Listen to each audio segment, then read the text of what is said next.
Hello, and welcome back for the third show of 2026. We are continuing our challenge to the state of Connecticut. Can we even have a single week without corruption? This is Inside Investigators Inside Update. I'm the editor, Connor Dragotis, and today I'm joined by senior investigative reporter and co-founder Mark Fitch to talk about his newest work. It's called The Candy Store. We're going to get into that. Spoiler alert, maybe some folks have their hands in there that they shouldn't, allegedly. We're also going to talk about some interesting stories involving film tax credits and also a gag order, quote unquote, having to do with the state police. So some lively topics today. Thank you so much for joining us. Mark, how are you today? Oh, I'm hanging in there. But it's a busy day. I got a lot on my plate. I like that. And I know as we've been kind of talking over this week, it seems like there have been a lot of tips coming in, just a lot of good information as well. I obviously love it when I'm busy. I love it when our team is busy. But it is a good reminder to send us quality as well to make sure that when Mark does get something on his desk, it's actionable, it's understandable. Let's make this guy's life a little easier as we go about rooting out corruption here. You did this investigation. You worked with our intern Sophie as well on this. Sophie is traveling internationally right now, so we just have Mark to chat about this one. But can you kind of give us the background of what are we actually talking about when we say the candy store? Oh, sure. So back in October, the Republicans, both in the Senate and the House at the Capitol, held a press conference highlighting some nonprofit groups that were given earmarks in the latest budget. Generally, these earmarks come through the Judicial Department. They're generally pushed towards at-risk youth, reentry programs, things like that. But at their press conference, they called out a number of these nonprofit groups saying that they couldn't find real evidence that these organizations existed. That they, no websites, tax filings aren't there, maybe business filings aren't there. And they listed, it was over 200 organizations that were listed throughout the budget and, taking up, tens of millions of dollars. And so we decided, me and Sophie, we were going to check out all the nonprofits and see what holds up. Who are these people then, and this all happened, in the backdrop of the scandal with Senator McCrory and SHIBA, the Society for Human, I can't even remember it now. Human engagement and business alignment. Yes. There it is. You say it enough times and you start to Catchy. forget it. Yeah. So SHIBA, which is, run allegedly by his girlfriend, and which had received millions of dollars in earmarks and pass-throughs and grants and things like that. And according to a forensic audit, pretty much did nothing. Didn't produce the work that they were supposed to produce. A lot of it seemed, appears fraudulent. And that's still ongoing. So with that as the backdrop, the Republicans said, well, hey, who are all these other nonprofits that are in the budget? And how do they get their money? Why are they getting their money? Who's supplying, who's putting these earmarks in the budget? Because there's really no way to know. Maybe you could track it down through, wherever a particular representative or senator, if they represent that area. I mean, maybe, but there's no paper trail when it comes to these earmarks for nonprofits, and that's part of the problem, I think. It's definitely, when we first started talking about this, and I think you even said this in the beginning, like virtually untraceable through the budgetary process based on personal requests from individual lawmakers. Basically, this is not the only space where this black box occurs as well. We see it in legislation too, concepts that are put forward that just don't have names attached, and all of a sudden you're saying, well, this seems a little either self-serving or handout-ish. It's a buddy buddy system, and if you don't have a clear path between who is taking an action using money, frankly, that comes out of your pocket, Mark, then a lot of people get frustrated about that, and I think with good reason. It's a very low bar to say, hey, yes, this idea that's going to cost money, I'm taking responsibility for it.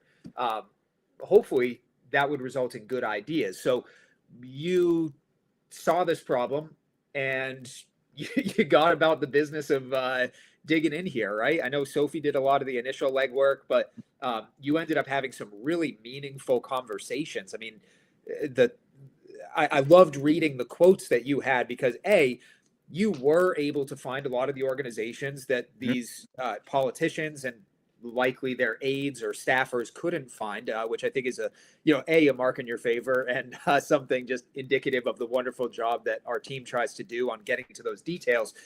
But there's this human element that it seemed like a lot of people were just very confused about the whole thing, and they were the ones that were getting the checks at the end of the day.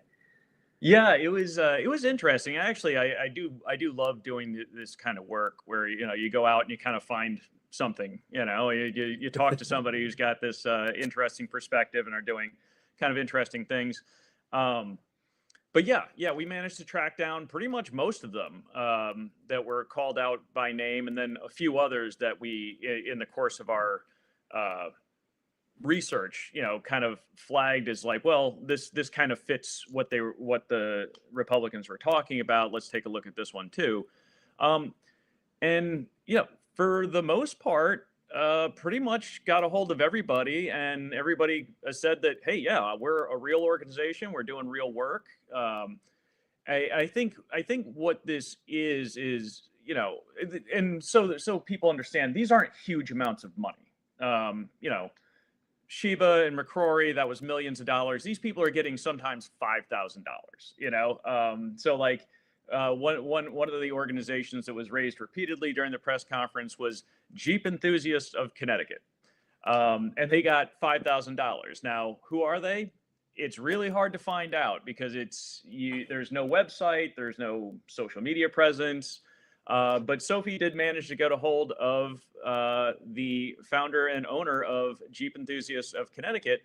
And she, I think, like several other of the people we talked to, they're well-meaning, well-intentioned people who are working in the community that just may not be that tech savvy or business savvy when it comes to making a website or, in the case of Jeep Enthusiasts for Connecticut, she didn't even know how to get the money, so it's like, she's like, I was told I was given this money, but I don't even know how to go about getting it. And so in like another organization that I actually contacted, the Bread Room, she does a number of different things, but the Bread Room, it's a real place, and she was just she's like, yeah, I don't know how to make a website, but that doesn't mean that we're not doing good work. And she had some real partners in the community, so that was another organization that was called out by name. And then kind of one of the biggest ones that they mentioned was Sports Academy, and I think this kind of gets to the underlying problem here, at least illustrates some of the underlying problem. Sports Academy was given $250,000 in this budget, yep, and was given $250,000 in the last budget too. But if you go looking for Sports Academy, it is not there. Like, can't find it. And the Republicans couldn't find it, and frankly, we couldn't find it for a while. That's because Sports Academy isn't its actual name. And so I think it's problematic if you, in a budget document that is directing millions of dollars, of taxpayer money, if you don't even have the right name in there so that people can say, all right, where is this money going, and see the organization. So the actual name of Sports Academy is like Sport Academy established 2013, something along those lines. I found reference to it in a breakdown of the Judicial Department budget by the Office of Fiscal Analysis, and then had to kind of work backwards from there.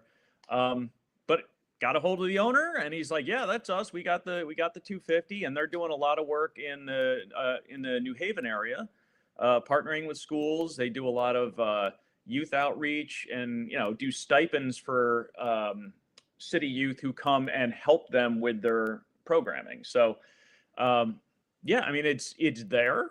They are there, but like, I just think it's problematic if you can't even get the name right.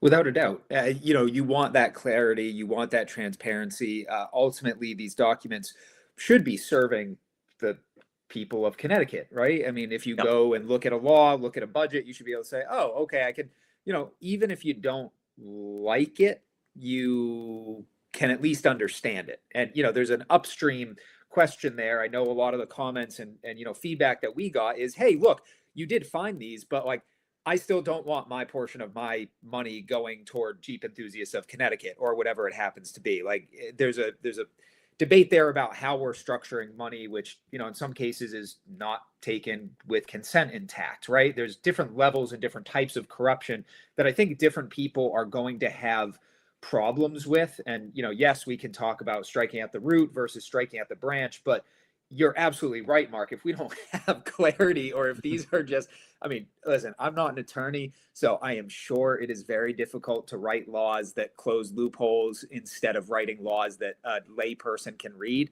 But for the love of God, like, write down the correct legal name of a business so you can find it. And I also, I want to highlight that again too, just the number of people here who either didn't know how to get the money, or, one of them I saw, asked, can you, inside investigator, make us a website? Like, how can we fix this? And obviously that's not really our role. I am hoping that you and Sophie declined that kind offer unless you have a contract to build websites on the side. But it is important to just kind of see that whole picture and then make the decision about whether or not, hey, is this right? Is this wrong? Is it corruption? I think we also have been getting an increased number of inquiries saying, okay, like, why aren't you putting people in jail? Or why aren't you looking at people's bank accounts? And I'm like, that's really not what we can do, right? We can bring information out, but ultimately the pressure for change is going to have to come from the people who are impacted by this at the end of the day. I see a question coming in here from Facebook from Margaret too, asking, who are the investigators? Margaret, we're sitting down with Mark E. Fitch, and the other person who worked on this was our research intern, Sophie Belwar. So two very talented folks on our team who have worked to bring together this information. And again, this investigation is taking a close look at nonprofits that were mentioned in an October press conference as kind of getting a blank check without a lot of oversight against a lot of other, it's kind of been one after the other when it comes to bags of cash and money going places that it shouldn't in the last couple of years. Yeah, I think a lot of this is, kind of leftover, it's kind of downstream from the ARPA, the billions of dollars that the federal government sent through the American Rescue Plan. That just started getting dished out, left and right with, in my opinion, little oversight. I mean, that's where a lot of the Sheba and McCrory stuff comes from. But, just in general, I mean, I went back and looked at like the 2019 budget, and this specific part of the budget, the judicial branch, where these specific nonprofits are listed, that's increased since 2019. I mean, it's gone up, by quite a few. They've added quite a few nonprofits to it, and they've added, quite a few more millions of dollars. But we're in a much better fiscal position as a state now than we were in 2019, where we were kind of just getting our feet back under us following a decade of budget deficits. So, right. Yeah, there's more money to go around, and politicians will do that. They'll spread it around. I was going to say, it's certainly the state coffers that are in better shape. I'll leave it to our readers and listeners and viewers here about whether or not they personally are in better financial circumstances in 2026.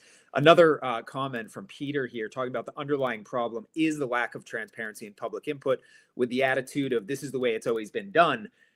That's a problem as well, right? And for everyone tuning in here, you might be listening to this on the radio or viewing this on any number of platforms. This is live every other Thursday morning, broadcast across our stations, owned properties on social media. So you can actually write in live with questions or comments it is very helpful for us and useful as we look to create a better product and, frankly, a better newsroom in service to the people of Connecticut. If it's all Well, right with you, Mark. Oh, go ahead. Sorry, I don't just want yeah, to I cut just you off wanted to here. address the transparency thing that Peter Yeah, brought up. please. That was part of the Republicans, push, is that they wanted, greater transparency, that you had to, if you wanted to get an earmark in the budget as a nonprofit, you had to state your case.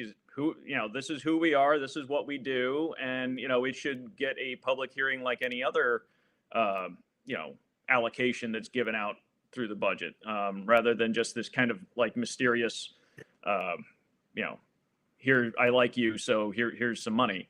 Like in one case, one of the nonprofits had just been started, you know, very recently by the sister of a sitting lawmaker, and they got $75,000. We could not get a hold of that nonprofit or its owner, nor could we get a hold of the state rep. So, yeah, those things are kind of easy to. Those are a little, more direct in that. Hey, what's going on here? Is this really on the up and up? But yeah, as far as the Lamont administration, to its credit, has put out some proposals as far as oversight of how some of these dollars get distributed. So there might be a happy medium or a compromise that can be reached between the Lamont administration and the Republicans who are pushing for more oversight of these earmarks. And in the meantime, we'll be pushing for the Fitch Fund, $250,000 every year directly to Mark Fitch with no oversight. So perfect. Let's move on to the Connecticut film tax credits. We have been writing about these film tax credits for quite a while, all the way back pretty much since day one. Trisha did a lot of work on that. You've picked it up. Catherine has written about it. I think Brandon might have had a piece or two in there. 57 million of Connecticut film tax credits have actually been received and used by insurance companies. Mm-hmm. What the heck is going on with that? Well, this is, I've been writing about this for a while. But yeah, the primary beneficiary of Connecticut's film tax credits are insurance companies. Now, we set up these film tax credits to bring in more film production, things, movies. We do a lot of like Hallmark movies now in Connecticut, Christmas type movies. But also we've got ESPN, we've got WWE. We had Blue Sky Studios up until not too long ago. And, these film productions and, television stations or whatever, they get these film tax credits. And then what they do is they turn around and sell them to the insurance companies. So the insurance companies buy them and then are able to turn them in and get the actual tax credit. And one of the reasons this is done is, like, if a film production is coming into Connecticut, they're not going to be here that long. They might do 1 or 2 weeks of filming, and they'll get these tax credits, but they're not going to be here all that long. So they sell the tax credits, get the money to help fund their production, and shoot their film and move on to the next one. Whether or not, these have been controversial. It was born during the Malloy administration when, frankly, he was trying to stimulate Connecticut's economy by dishing out a whole lot of money through a whole bunch of different, tax credits and grant programs and things like that. This was one of them. It's been controversial because even, up until about 2020 or so, even the Department of Economic and Community Development, which distributes the tax credits, was like, we don't think these are working. It's not really growing jobs. It's kind of a net loss for the state. Whether or not it remains a net loss for the state is subject to debate now. The DECD brought in a film consultant company to do a report a few years ago, basically saying that film tax credits are great, was their general conclusion, which kind of unsurprising considering who they are and where they're from. And since then, it's been all, peaches and roses when it comes to the film tax credit. But there are some public policy nonprofit groups like Voices for Children who continue to say that this is a net loss for the state. We're giving out more money than is coming back to us in any kind of economic development, or any other means. So it's kind of a revenue loss. But me personally, I find it funny when insurance companies are cashing in on film tax credits. So it's something I kind of like to report on. It is a fascinating topic. It is one a lot of people seem to be interested in as well. Readership always kind of tunes in. We have started bringing together collections of stories just in the last couple of months. As our body of work grows, we just passed over 2,000 stories published since we launched in 2022. And one of the most recent ones that our digital director, Joe, put together is insideinvestigator.org/film tax credits that brings together all of these stories in one place for those interested. We also have a new section on our homepage now that is for collections down by the bottom of the page. So you can see all of our coverage of the State Pier, the McCrory stuff, the Johnny Doc drive time. And man, we're not going to get into the other Johnny Doc news this week, but folks, look that one up. Good Lord. Purus, all this different stuff that we want to be paying attention to and make it easy to find. So check out that link in the show notes, and I'll make sure that you have direct access to that to read Mark's most recent article and also the deep dives in history there. Mark, we have just about a little less than 10 minutes left in our showtime today. And I wanted to talk about an article that you didn't write, but you are obviously aware of. There's a lot of information out there, and this is called Gag Order: State Police Reroute Communications Through the Colonel's Office. And I want to say first that Gag Order is a part of a quote from the New England First Amendment Center, who said, "What is being imposed here is a gag order, plain and simple." Mark, can you kind of just explain to us what actually happened here that led to such strong words? Sure. So Connecticut State Police Colonel Lockman issued a memorandum essentially saying, any press inquiries, anything like that, are to come through his office, which, when it comes to press inquiries, I can understand, that especially when you have something like, a police department or a state police department. But the more concerning aspect of it for me was that requests made through the legal division, which that is where you go for freedom of information requests. And particularly, I can file an FOI, and I have, with, the state police. And if it goes through Lockman's office, doesn't really matter to me. Who it might matter more to, though, are the actual state troopers. These guys, obviously they have access to, arrest reports and things like that, tickets that they can look up in their computer system, but they also have to file freedom of information requests to get particular information if they're looking for it. Yep. So now state troopers who are filing an FOI request, and maybe they're having some kind of issues at the department, maybe they're having a grievance, maybe there's an internal affairs investigation going on, all these kind of things that come up in a department of nearly 1,000 people. When they file an FOI request now, that's going to go through one of their highest commanding officers. So that to me is a little bit more problematic. Because it creates a power imbalance and a chilling effect potentially to incentivize not pursuing whistleblowing or honest, open communication about wrongdoing, right? Yeah, that to me is problematic. I can understand, wanting to do media comms, through a chain of command. That makes perfect sense.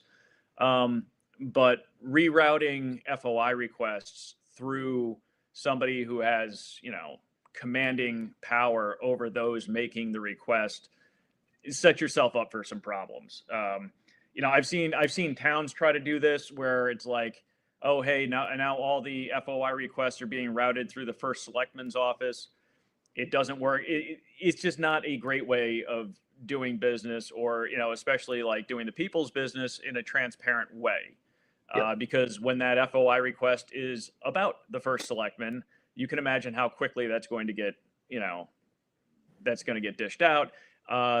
Likewise, if, the FOI requests have to do with the colonel or somebody within his command, how long are you going to have to wait for that request? And, Yeah. if they know that you're looking into them, or that you're seeking out particular information, how is that going to affect the way you're treated on the job? So Yes. this is more of a problem for the state troopers, I think, than for the general public or the media like myself. Yeah. Retribution, retaliation, chilling of whistleblowing. I'm also thinking about, we've dealt with this so many times, and you just alluded to it, the timeline issue, right? If there's something that you don't want to come out, maybe that FOIA request isn't the top one to be handled. And if you don't have a clear log or a GovQA system set up that can kind of show those issues, it really does fall. And then all of a sudden you're filing a FOIA about the process of the FOIA to try to figure out if anyone actually directed that. It is a major problem. This is a rare article where I did add an editor's note as well, because I think it's important for whether it is, as you point out, troopers who are worried about this, or any situation where someone wants to speak up about wrongdoing. You need to be aware that we support you. I mean, whistleblowing as the act of informing on a person or organization engaged in illicit activity. I mean, we're talking financial practices, physical abuse, sexual abuse, systemic failures. I mean, speaking up about this is a courageous act. Like, Absolutely. we salute you for doing that. So, we obviously want to make sure that it is known and very clear that we are a place where you can go if you want to blow a whistle. Whistleblowers' identities are kept confidential. They will not be disclosed, not just because of the First Amendment and Connecticut's Reporter Shield law, but because we don't play those games. We do journalism the right way.